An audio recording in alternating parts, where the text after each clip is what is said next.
Oh, ahora sí, un ratito.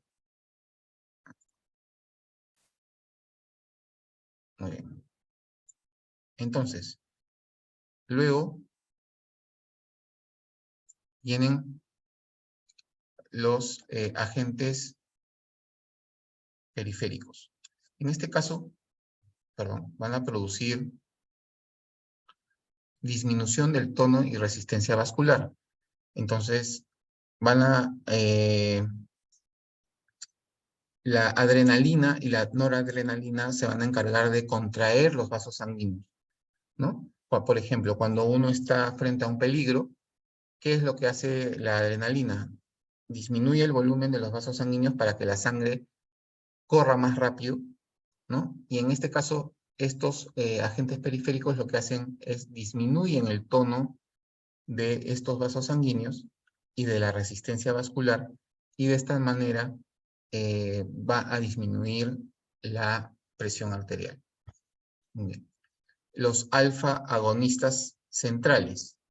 Estos alfa agonistas centrales lo que van a hacer es que van a disminuir los niveles de renina en el plasma, ¿no? ¿Se acuerdan del riñón y de la renina, que era la primera hormona que se producía en la cadena? Muy bien, esa renina, sí, es la que va a disminuir. Entonces ya no se va a producir toda la cascada de la angiotensina 1 y de la angiotensina 2. Y también estos alfa-agonistas van a deprimir la actividad simpática, ¿no? Entonces la presión arterial va a disminuir, ¿no? Debido a que se deprime esta actividad simpática. Luego tenemos los vasodilatadores directos, ¿no? Perdón, los vasodilatadores. Los directos, ¿no? Lo que van a hacer es relajar la musculatura lisa de las arterias, ¿no? Y así disminuyen la resistencia vascular periférica. Y los bloqueadores de los canales de calcio, que van a bloquear la entrada del calcio a los miocitos del corazón, y de esta manera reducen el consumo de oxígeno, ¿no?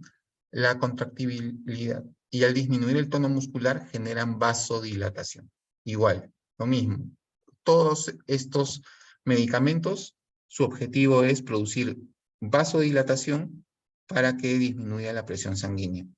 Ahora, dentro de los bloqueadores de los canales del calcio, son uno de los cuales producen agrandamiento gingival, ¿no? Entonces hay que tener en cuenta que si viene un paciente anciano con las encías relativamente aumentadas de tamaño y con ligero sangrado, ¿no? Entonces yo puedo preguntar al paciente directamente, ¿usted toma bloqueadores del calcio? Lo más probable es que les diga que sí.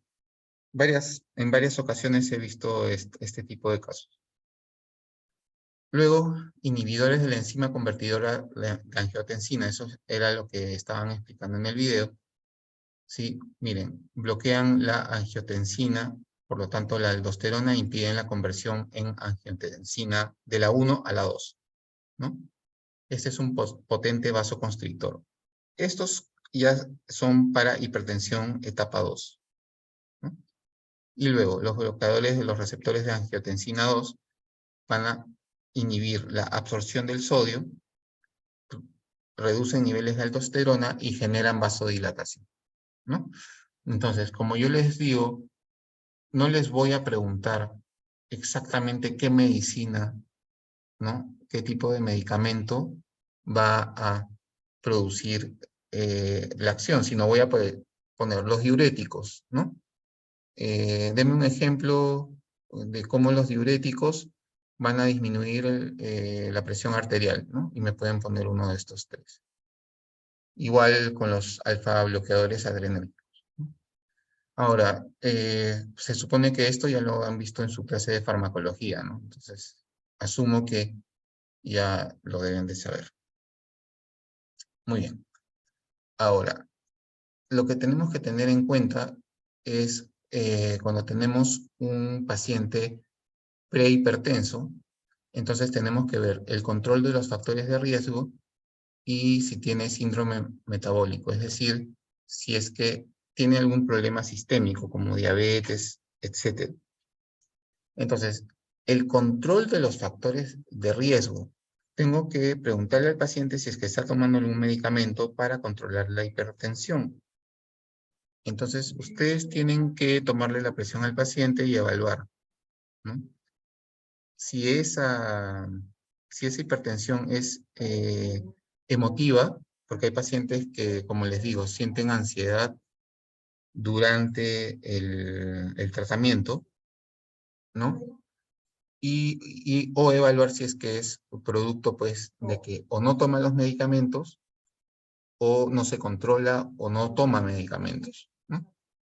Muy bien. En la etapa 1, nosotros podemos hacer restauraciones, o sea, miren la cantidad de, el número que está acá, ¿no? Es de 140 a 159 de sistólica y de 90 a 99 de diastólica.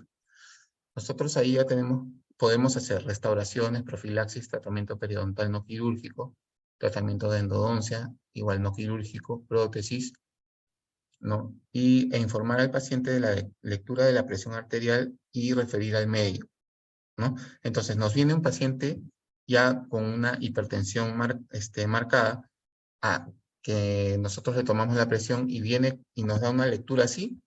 Si nos da una lectura así, nosotros podemos atender al paciente, pero solamente haciendo este tipo de tratamientos, no más. Muy bien, en la etapa 2, que es de 160/100, ¿no? Entonces, solo se puede manejar urgencias. Si es que está con dolor, tratar de calmar el dolor. Si es que se le destapó una pieza en la cual se le está haciendo tratamiento de conductos, por ejemplo, ese tipo de tratamientos simples en los cuales no va a haber invasión y no van a haber cortes ni necesidad de utilizar anestesia. Igual, informar al paciente y referir al médico. Muy bien. En la presión arterial de 80/110, ¿no? Entonces, en este caso, debe haber ya una prescripción de fármacos y el paciente debe ir con la presión arterial controlada, ¿no?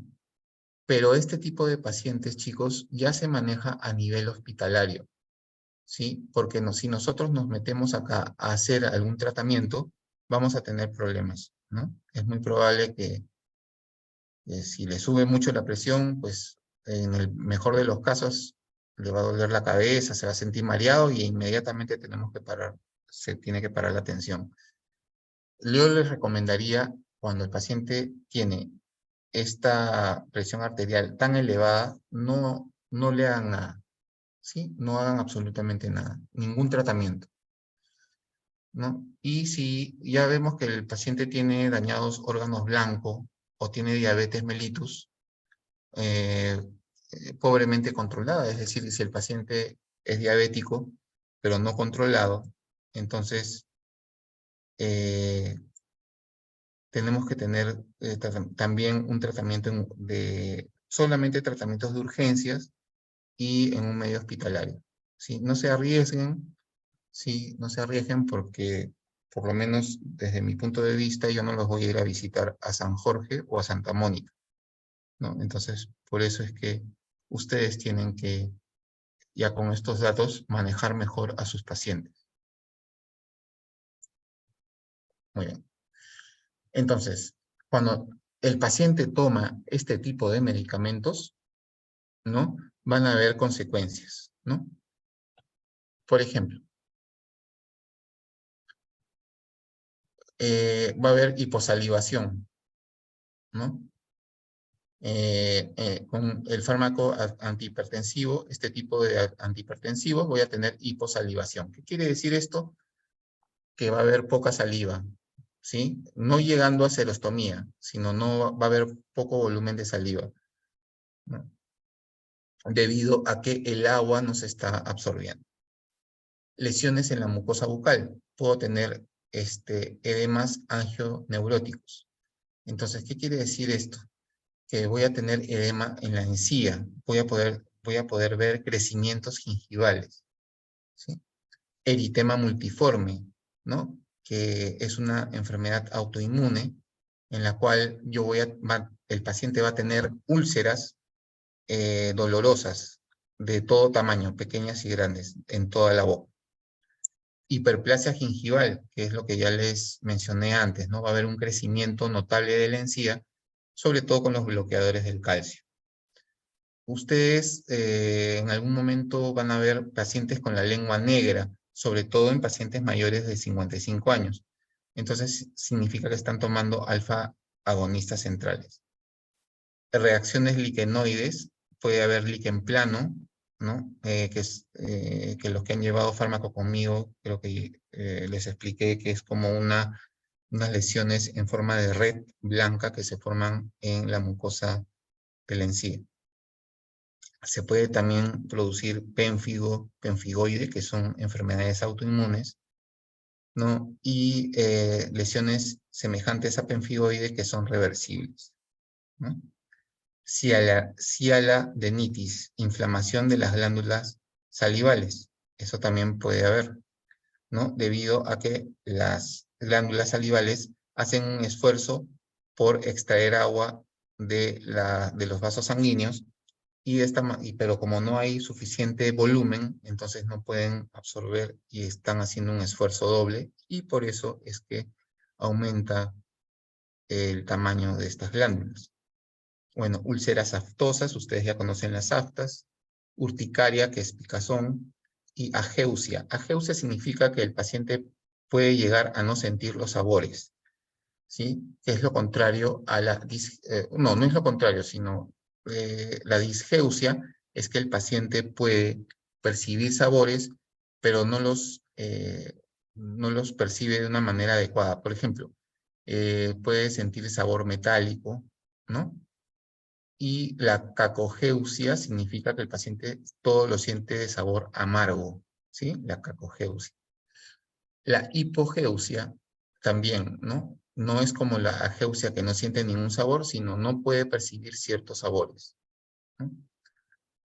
Muy bien, la parálisis de Bell. ¿Qué es la parálisis de Bell? Debido a que los músculos pierden tonicidad con este tipo de medicamentos, los agonistas centrales, entonces, al perder el tono muscular, la cara se puede caer. Generalmente es de un lado, ¿sí? Es una parálisis unilateral. Entonces, el paciente va a tener un lado de la cara caído, ¿no? Luego, parestesias. Hay zonas donde el paciente no va a sentir molestias, dolor ni nada, si es que se le aplica algún estímulo. Hipotensión ortostática. ¿Qué significa esto? Es que el paciente cuando está parado va a disminuir la presión sanguínea y se va a sentir mareado, ¿no? Y la diátesis hemorragia es que se pueden producir sangrado, como por ejemplo de las encías o de la mucosa nasal, ¿no? Cuando el paciente toma este tipo de medicamentos. Entonces, igual, lo que me interesa a mí es que ustedes sepan qué tipo de lesiones se van a producir en los pacientes que van a tomar estos medicamentos, ¿no? Entonces, para mí, esta parte que les estoy explicando, y espero que hayan entendido, es la más importante de la presentación, ¿sí? Porque esto resume todo lo que ustedes deben de saber acerca de los medicamentos y de los fármacos, qué es lo que producen en el paciente y cómo van a controlar la hipertensión arterial. Si ustedes se aprenden esto y ya los tienen, digamos, como algo común, ya lo tienen procesado, entonces ustedes van a poder realizar una mejor atención a su paciente hipertenso. Muy bien. Entonces, hay también interacciones medicamentosas, ¿no? Si es que el paciente toma un antihipertensivo, ¿no? Y toma eritromicina, entonces puede haber incremento del medicamento de acá, el antihipertensivo en el plasma. Por ejemplo, si toma fenitoína y con este medicamento, va a disminuir la concentración plasmática del hipotensor. Entonces, ¿qué es lo que va a producir en ese caso? Que ya no va a hacer el efecto antihipertensivo, sino el paciente es como que no estuviera tomando nada, ¿no? Los betabloqueadores no cardioselectivos, ¿no? En este caso, si se toman vasoconstrictores adrenérgicos, ¿no? Epinefrina o norefedrina, entonces va a haber una hipertensión bradicárdica, ¿no? Entonces va a haber en el corazón, ¿no? Va a haber una presión menor y el corazón va a bombear mucha más sangre, ¿no? Entonces tampoco estaría cumpliendo su labor el antihipertensivo, si es que se combina. Luego el propanolol, ¿no? Y todos estos, los que vemos acá, si los mezclo con indometacina y un AINE, ¿no? Se atenúa el efecto antihipertensivo, ¿no? Puede incrementar la presión arterial. Igual, ¿no? El nalodol con la anestesia general puede producir hipertensión. La furosemida y con corticoides, ¿no? Con AINES, ¿no? Lo que va a producir es o sea, va a haber una hipotensión arterial, en este caso. En este caso va a disminuir el efecto diurético, por lo tanto va a haber aumento de volumen, por lo tanto aumento de hipertensión. Entonces, para terminar este cuadro de acá, lo que yo les digo es que si ustedes combinan los medicamentos antihipertensivos con los medicamentos de la lista de la segunda columna, ustedes pueden producir un aumento de la presión arterial, haciendo que el medicamento antihipertensivo no actúe, ¿no? O pueden producir hipotensión arterial, o sea, baja de presión, ¿no? Y el paciente se puede desmayar, igual puede tener mareos, etc. Entonces hay que tener mucho cuidado cuando nosotros, por ejemplo, recetemos AINES, ¿no? Y el paciente esté tomando algún antihipertensivo. Muy bien. Entonces, contraindicación del uso de vasoconstrictores en pacientes hipertensos. En pacientes hipertensos no controlados, no pueden ustedes usar anestesia, ¿no? Entonces, los pacientes que reciban beta bloqueadores adrenérgicos, ¿no? Tampoco se les puede colocar anestesia. Pacientes con arritmia no tratada. En este caso, si ustedes colocan anestesia, un anestésico local, imaginemos lidocaína, en un paciente con arritmia, lo que le van a producir es precisamente eso, arritmia, ¿sí? El paciente va a empezar a sentir que le late más el corazón, ¿no? Y que la respiración se le acelera. Angina de pecho inestable, ¿no? La angina de pecho es un dolor en el pecho que te puede conllevar, ¿no? a un paro cardíaco, ¿no? También no se pone anestésico en este caso. Y pacientes que reciban antidepresores tricíclicos como la imipramina, tampoco, ¿sí? En esto, lo que tenemos que tener en cuenta es que el anestésico, si tiene vasoconstrictor, hay que tener mucho cuidado, ¿sí? Pero por otro lado, también no nos podemos inhibir de usar este tipo de anestésicos. Miren, según este workshop de medicina oral, la cantidad máxima, ¿no? de anestésico local con vasoconstrictor es de 2 cartuchos, de lidocaína al 2%, con una concentración de 1 en 100.000. Entonces, en pacientes hipertensos no tratados, ¿no? que ya serían ASA 3, ¿sí? ASA 3, yo puedo usar hasta 2 cartuchos de lidocaína con epinefrina y no va a pasar nada. Si yo me paso de esa dosis, sí podría producir cualquiera de las alteraciones que hemos visto anteriormente, ¿no? Entonces tenemos que tener mucho cuidado.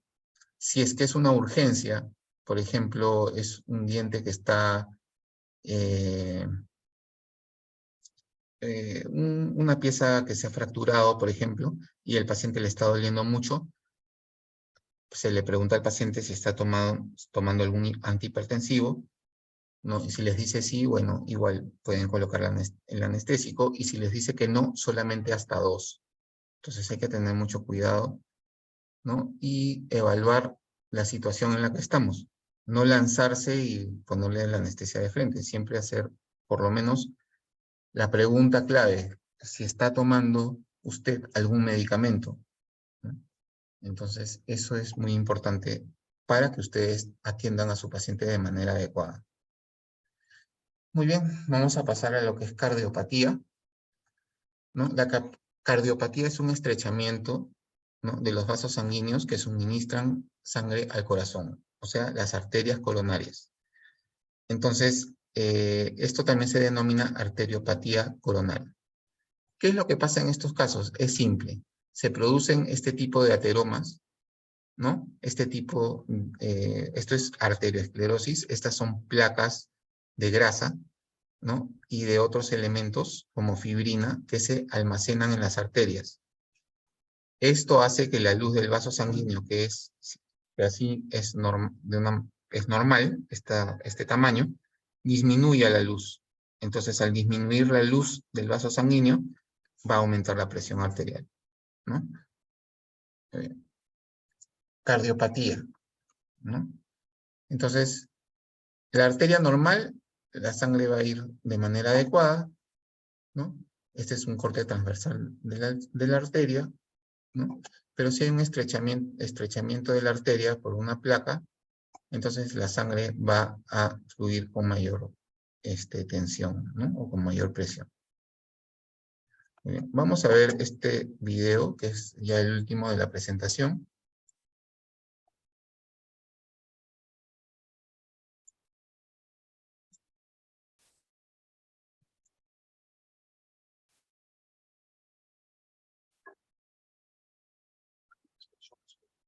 Hablar de la aterosclerosis, pero los factores de riesgo que contribuyen a esta condición podrían ser familiares. Incluyen la obesidad, la presión arterial elevada, la diabetes, los antecedentes familiares de enfermedad cardíaca, el colesterol alto o simplemente el envejecimiento. Todos ellos afectan a nuestras arterias. Podemos cambiar algunas cosas, como dejar de fumar o cambiar lo que comemos. Sin embargo, no podemos cambiar otras como nuestros antecedentes familiares o nuestra edad. Lo que sí podemos hacer todos es tomar medidas para reducir nuestro riesgo de padecer un ataque cardíaco o derrame cerebral, mejorando la salud de nuestras arterias. Para comprender cómo podemos mejorar la salud de nuestras arterias, necesitamos ver el asunto más de cerca. Por ello, siéntate cómodamente, relájate y disfruta. Ahora nos encontramos dentro de una arteria viajando con los glóbulos rojos que transportan oxígeno hacia los principales órganos del cuerpo. Y esto es el colesterol. Es posible que hayas escuchado hablar del colesterol, pero ¿sabías que hay diferentes tipos de colesterol? Los más importantes son el colesterol LDL, conocido como colesterol malo, porque puede derivar en la obstrucción de las arterias, y el colesterol HDL, llamado colesterol bueno, porque se cree que ayuda a eliminar el colesterol del cuerpo.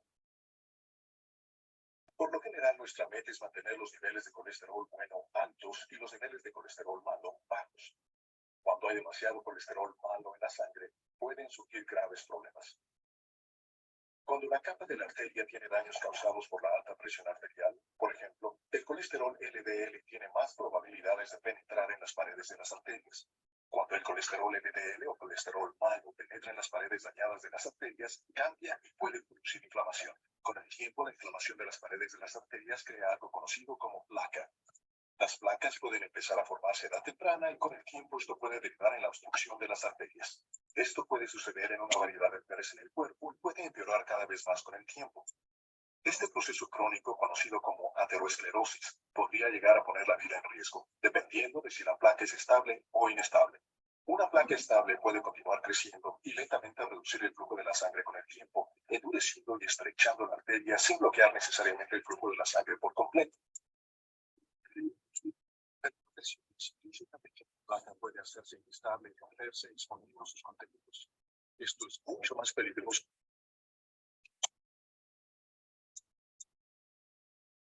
Muy bien, Carlos, dime. No, doctor, era de la mano que dejé alzada hace rato, disculpe. Ah, ya, disculpen. Disculpen por no contestar, sino me he dado cuenta que ya son las 5. Entonces, tengo que ya terminar la clase. Vamos a ver en lo que queda de la clase y para darle ya término.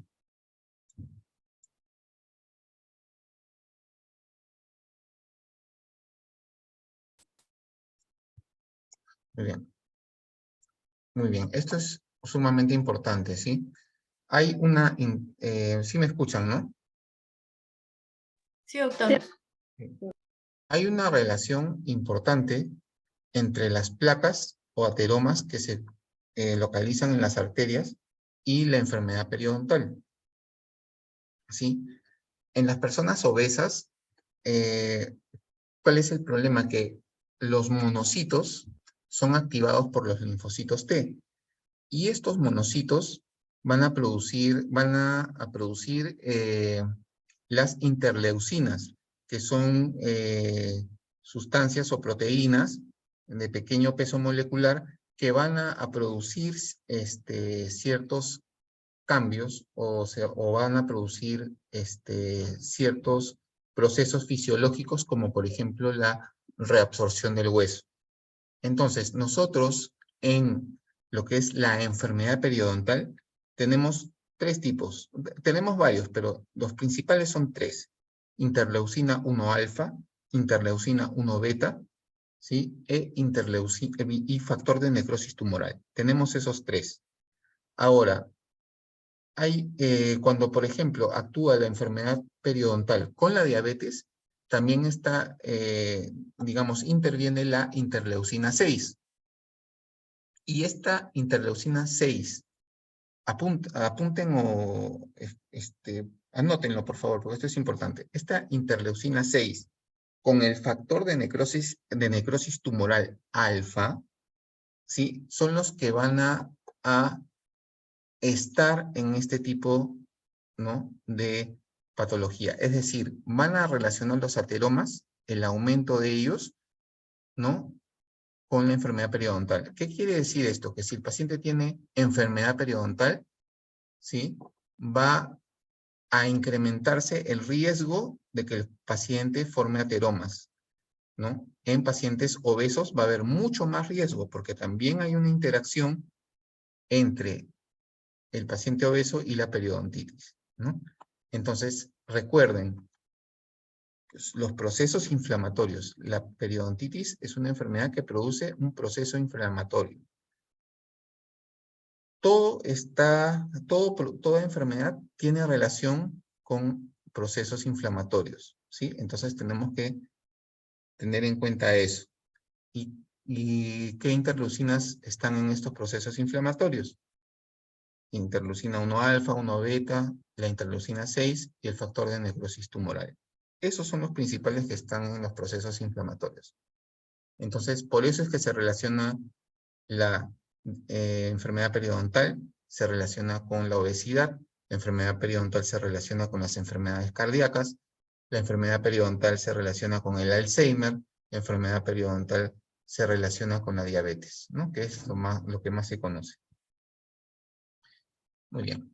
Entonces, ¿qué es la angina de pecho? Es un tipo de dolor de pecho provocado por la reducción del flujo sanguíneo al corazón, que es un síntoma de enfermedad de las arterias coronarias. Entonces, recuerden, arterias coronarias son las que dan sangre al corazón, ¿no? Son las que irrigan el corazón. Entonces, la angina de pecho estable se presenta con el ejercicio, por ejemplo, ¿no? El esfuerzo físico, las emociones. Pero si uno reposa 10 minutos, pasa, ¿no? O si es que se aplican vasodilatadores coronarios. Pero la más peligrosa es la angina de pecho inestable, perdón. Que este es un cuadro en el cual el paciente sufre un dolor progresivo, ¿no? Y que no pasa. ¿no? Es un dolor de pecho progresivo y que no pasa. Así le den medicamentos, ¿no? O así descanse, no va a pasar. Entonces, esto puede llegar a un infarto al miocardio, ¿sí? Entonces, yo les puedo preguntar en el examen. El paciente ha tenido un infarto al miocardio. ¿Qué tipo de angina? ¿La estable o la inestable es la que ha producido lo que nos ha hecho llegar a este paciente al infarto al miocardio?